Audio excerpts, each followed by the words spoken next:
जय महाराष्ट्र।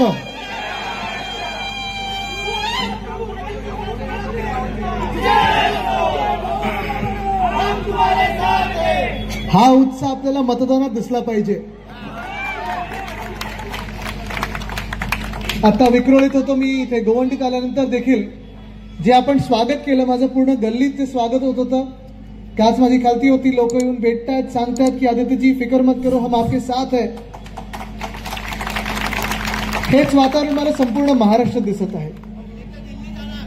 नक्की दिल्लीत जाणारच आणि सगळ्यांना घेऊन जाणार दिल्लीत, आणि दिल्ली समोर झुकणार पण नाही, दादागिरी नहीं चलेगी।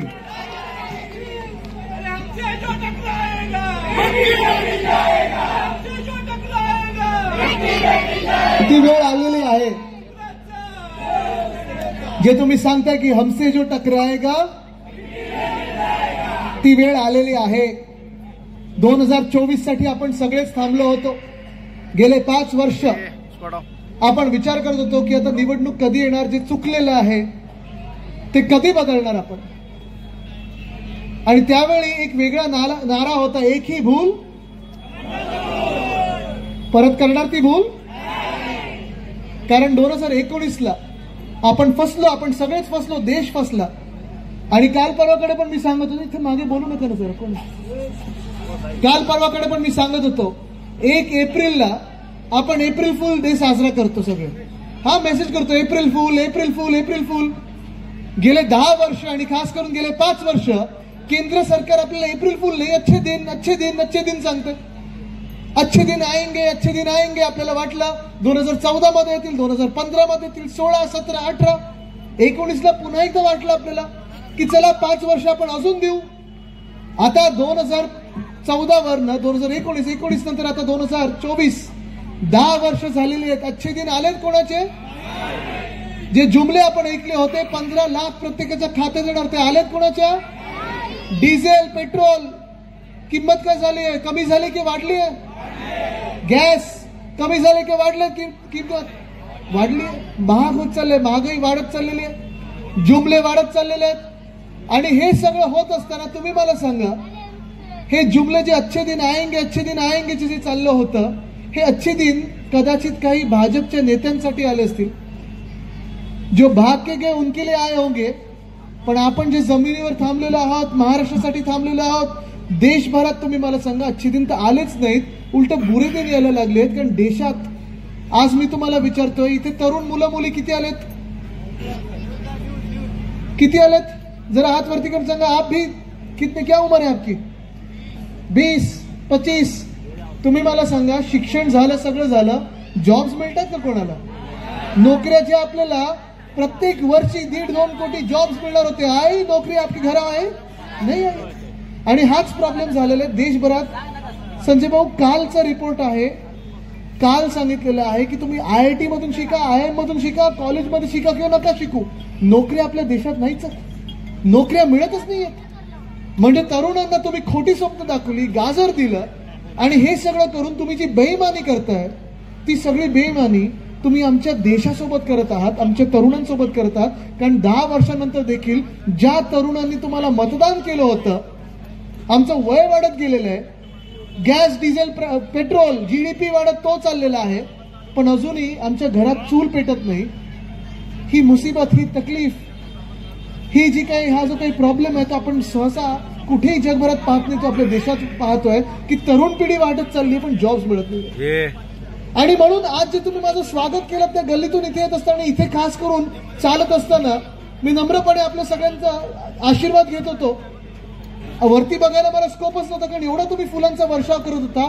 पण हाच फुलांचा वर्षाव, ही फुलं आता बदलली पाहिजेत। कमल का फुल तर नकोच आपल्याला, एप्रिल फुल पण नको आपल्याला, पण ही जी फुलं टाकलीत ना तुम्ही, त्या दिवशी EVMच्या बटनावर जाऊन मशालाचं चिन्ह जे आहे ते दाबून अशी मतांचा वर्षाव तुम्ही संजय भाऊंवर केला पाहिजे। गद्दारांचं तर तुम्ही काही लक्षात घेऊच नका, कारण जे गद्दार 40 गद्दार मिंदेंसोबत गेले आणि जे खासदार त्यांच्यासोबत गेले, आता तुम्ही बघता त्यांचे हाल काय चाललेत। आपल्या वेळी हिंमत नव्हती कधी भाजपाची असं सांगायला आपल्याला की तुम्ही हा उमेदवार बदला की तो उमेदवार बदला। काल त्यांना आदेश दिला मेंदी गटाला, 5 उमेदवार तुमचे खासदारकीचे बदला। आता मी तुम्हाला विचारतोय, आज त्या गद्दारांना विचारतोय, क्या होगा तुम्हारा? पळाले त्यांच्यासोबत, तुम्ही सुरतेला पळालात, गुवाहाटीला पळालात, गोव्यात जाऊन टेबलांवर नाचलात. जे काय होतं तुमचं फिक्स टर्म एम्प्लॉयमेंट सारखं 2 वर्षासाठी होतं. आता पुढे काय स्वप्न आहेत की नाही? तुमची करिअर आहे की नाही? काहीच मिळणार नाही त्यांच्या हातात. गाजर देणार, चला घरी जा सांगणार आहेत. पण आज मी तुम्हाला सांगतोय की आज आपल्याला हा बदल घडवायचा आहे, परिवर्तन घडवायचं आहे. आणि आज मी तुम्हाला सांगतोय, तयार आहात की नाही तुम्ही? इथे महिला खूप मोठ्या संख्येत बसलेले. आज तुम्ही बघा, मी जसं सांगितलं, तरुणांचा जसा अपमान होत आहे, युवाओं को नौकरियां नहीं मिल रही है, ना कुछ उम्मीद है कि कुछ मिलेगा आगे जाके, तसं तरुणांसाठी जसं मी बोललो तसं महिलांसाठी आज विचारतोय मी, महिलांना वाटतंय का की आपलं राज्य तर सुरक्षित राहिले या मिंदे सरकारच्या जे काही राजवटीत? तुम्हाला वाटतंय असं? जर भाजपा चुकून जिंकली तर तुम्हाला वाटतंय की महिला सुरक्षित राहतील? आज बघा तुम्ही, ह्या आपल्या मंत्रिमंडळात, राज्याच्या मंत्रिमंडळात जे मिंदे गटाचं मंत्रिमंडळ आहे, त्या मंत्रिमंडळात 2 असे मंत्री आहेत ज्यांनी महिलांवर शिवीगाळ केल्याचा आरोप आहे, अत्याचार केल्याचा आरोप आहे, पण त्यांना काढलं नाही. उद्धव साहेबांनी ज्यांना गेट आउट म्हणून सांगितलं होतं, ती जी संस्कृती आपल्याला वंदनीय हिंदू सम्राट बाळासाहेब ठाकरेंनी सांगितलेली आहे की महिलांचा अपमान आपण सहन करायचा नाही. आज मी तुम्हाला एक सोपा प्रश्न विचारतोय. चला, शिवीगाळ तर वेगळी, अत्याचार केल्याचे आरोप वेगळे, पण ज्या भाजपाने बिल्किस बानोचा रेप केला म्हणून त्या रेपिस्टचं स्वागत केलं, त्यांची आरती केली, तुम्ही त्या भाजपाला मतदान देणार का? तुम्ही त्या भाजपासोबत राहणार का? शिवसेनेची भूमिका स्पष्ट आहे, साफ आहे. आणि आज पण मी त्यांना सांगतोय, दिल्लीने ऐकावं म्हणून मी हिंदीत पण बोलीन की बिल्किस बानोचा धर्म काही असेल, जात काही असेल, किसी भी धर्म की हो, किसी भी जात की हो, लेकिन जो अत्याचार करेगा उसको फांसी के फंदे ही चढ़ना पड़ेगा, ही अपनी भूमिका आहे. ह्याला बोलतात देश, ह्याला बोलतात धर्म, ह्याला बोलतात संस्कृती. पण आज आपण पाहतोय ह्या देशामध्ये न महिला सुरक्षित आहेत, न तरुणांना जॉब मिळत आहेत, न शेतकऱ्यांना काही आश्वासनं जी मिळाली ती पूर्ण होत आहेत. आज मी तुम्हाला विचारतोय, आपला देश नक्की चाललाय तरी कुठे? आणि म्हणून मला माहितीये तुम्हाला जायचं आहे, तुम्हाला आता वेळ होत चाललेली आहे, 10 वाजायला आलेत, आमच्यावर पण आचारसंहितेचं बंधन आहे. मी जास्ती वेळ घेणार नाही, पुन्हा एकदा आपली प्रचार सभा होणारच आहे. पण आज हा प्रश्न आलेला आहे की आपण दिल्लीच्या दादागिरीसमोर झुकणार का? आज जे महाराष्ट्र द्रोही किंवा महाराष्ट्र विरोधी भाजपा आहे त्यांना तुम्ही मतदान करणार का? आज आपण बघतोय, एका भाजपाचे जे उमेदवार आहेत पियुष गोयलजी, त्यांनी परवा इंटरव्यू मध्ये सांगितलं मेरा एक सपना है. हे पियुष गोयलजी बोलतात, मेरा एक सपना है, मुंबई को स्लम फ्री करना है. और स्लम फ्री कैसे करना है? तो सभी जो अपनी झुग्गियां है, झोपड़ियां है, उसे जाके हम सॉल्ट पैन में जो वसई विरार है वहां सबको शिफ्ट करेंगे. कोणी जाणार तिथे? जायला तयार आहात? आपलं शिवसेनेचं धोरण आहे ते स्पष्ट आहे. जे आपले झोपडपट्टी पुनर्वसन योजना आहे त्याचं धोरण हेच आहे की ज्याची झोपडी जिथे असेल तिथेच आपण त्याला घर देणार. हे शिवसेना म्हणून मी तुम्हाला आज सांगत आहे. पण आपण 10 वर्ष जे ऐकत आलो, प्रधानमंत्री आवास योजना असेल, 2022 पर्यंत सगळ्यांना घर असेल, सबको घर मिलेगा ऐसे सबने किसी ने कहा था, किसी नेता ने कहा था, मिला है किसी को घर? नहीं मिला.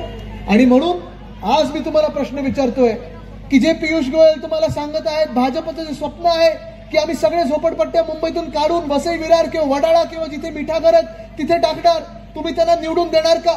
त्या भाजपला तुम्ही मतदान करणार का?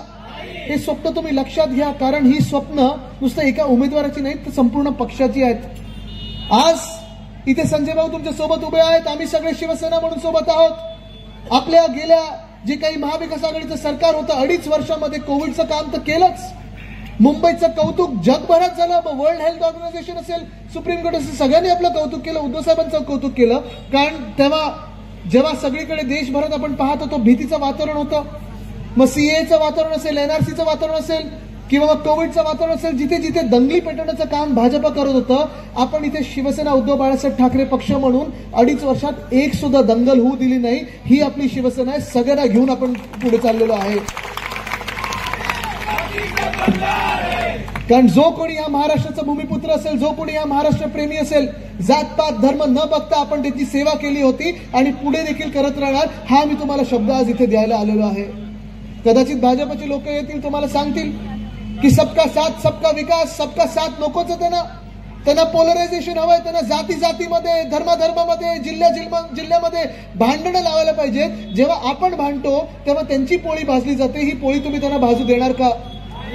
त्यांचा सबका साथ सबका विकास मध्ये विकास कोणाचा होतो? तर त्यांच्या मित्रांचा होतो, त्यांच्या बिल्डरांचा होतो, त्यांच्या कॉन्ट्रॅक्टरांचा होतो, त्यांच्या उद्योगपत्यांचा होतो आणि ईडी आयटी सीबीआयचा होतो. पण हा विकास कधी देशाचा झाला नाही. ते चित्र आपल्याला बदलायचं आहे. आज आपण पाहत आहोत बिहारमध्ये देखील माझ्याच वयाचे जे तेजस्वी यादव आहेत ते पण लढत आहेत. तिथे पण ते बदल घडवणार आहेत. आज मी तुम्हाला विचारतोय, तुम्ही बदल घडवणार की नाही? तुम्ही इथे शिवसेनेचा उमेदवार जिंकून देणार की नाही?